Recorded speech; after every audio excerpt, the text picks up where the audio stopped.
Hello, I watched both your videos and I know you and Freely have not had children and do not plan on it, but I was wondering if maybe you could give some tips on being pregnant. Like diet, exercise, preventing stretch marks, midwives as opposed to doctors, info about vaccines, etc. Maybe find people who have been or are pregnant on this lifestyle. I'm still in beginner mode here and would greatly appreciate any information. Thank you so much. 5 weeks along and feeling lost. That's a tough one, man. I mean, I can never speak from personal experience about being pregnant.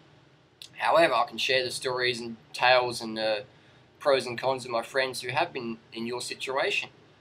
I've got friends who wanted to have children and then they set their life up to accommodate that. And I've got friends who didn't want to have children and their life changed, but they couldn't really do anything about it. Because once you have kids, your life changes forever. And that could be a good thing or it could be a not so good thing. I don't want to have children. I had a vasectomy 6 years ago, 2005. So, why do I do that? I don't want to have children in this world. For me, I find it hard enough just doing my thing without children. You know, you got governments trying to tell your kid that, you know, if you feed your children organic fruits and vegetables, that's child abuse. But if you go to McDonald's every day, or once a week at least, that's good. That's, you know, healthy eating. So I don't want to have to deal with that bullshit in this sort of world. If I want to have children later on, I can just hang out in Cambodia, like, just hang out in the orphanages to help out. I can do that. I can be a foster parent. I can be a coach. This is what I'm doing now. I'm coaching people. If I had children to care for, I couldn't do what I do on the internet. I couldn't stop on the street. Some stranger comes up and says, "Harley, please, I need your help. Can you answer this question?" I'm like, "All right, let's get some fruit. Let's get some water. We'll sit down for fucking as long as it takes. I don't care. I can do that." I had children. I'm like, "Great, it's nice to meet you, but I got to go. Kids are tired. Kids need food. See you later, mate." So that's why I live this lifestyle, and that's not a judge on anyone else. That's just my trip. I set my life up for how I enjoy it. So if having children for me, no way. My friends that have children, they love it. The ones who wanted to have kids and they set themselves up and they got a good partner, supportive family, supportive environment, and they just set themselves up to win. So my opinion on the authorities of people I'd recommend for raw food children, I mean, there's plenty of vegan parents out there. Just look up in the forums, raw food, probably Ann Osborne or Karen Ramsey. They're people who are approachable. There's more out there, but a lot of people sort of go into hiding because they don't want the government bullshit chasing them down. But I know Karen Ramsey, all her kids are grown up, so she's a great resource to contact. She's got a good book out there, Karen Ramsey, R-A-N-Z-I, I think. So that, yeah, check out Karen's book on raising children on a healthy lifestyle. What other questions do you have? Diet's going to be the same, 80-10-10, high calorie, high carb, low fat, raw plant food, vegan. I mean, if you're pregnant, you want even better nutrition, so you're going to be going for organic and ripe fruit and just getting early nights. But again, we don't live in a society where it's like that. It's like, you know, we live in such a fucking crazy society. For me to bring children to this world, I find it too stressful personally. But if you're pregnant, you have to do extra about your diet, and just everything has to be fucking awesome because you're bringing a child into the world. Your responsibility just goes up a million times.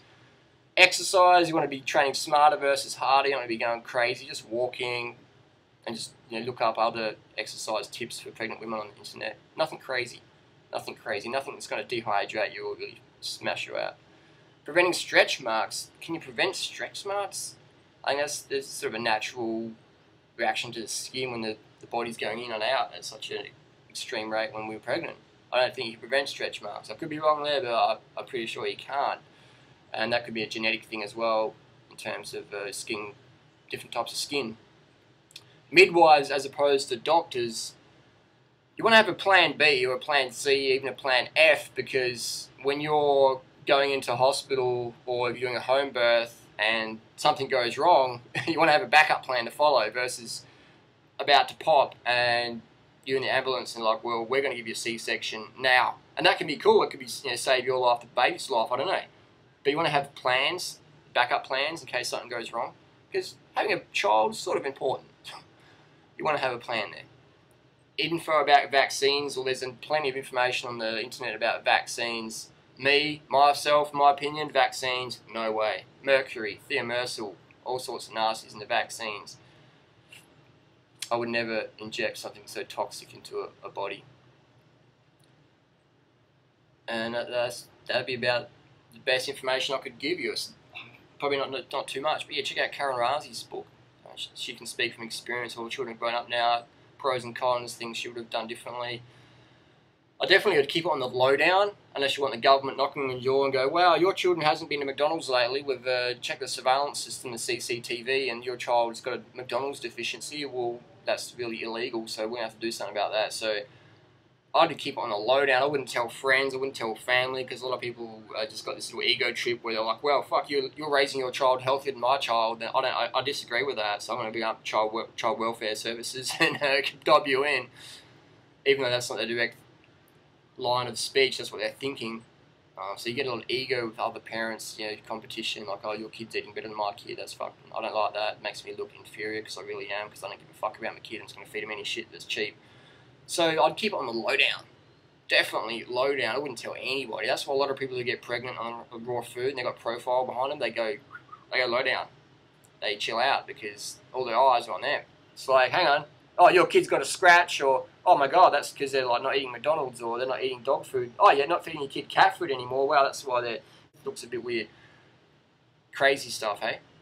So I'd keep on the lowdown, and that's all I could really recommend. Keep on the lowdown, take advice, people getting results you desire, and get a lot of sleep. Because last time I checked, my parent friends, they say it's about 5 years of sleep deprivation. So get to sleep now while you can, get the early nights now while you can, shift your lifestyle now while you can, because when a kid's screaming and grabbing at your leg, you got different priorities then.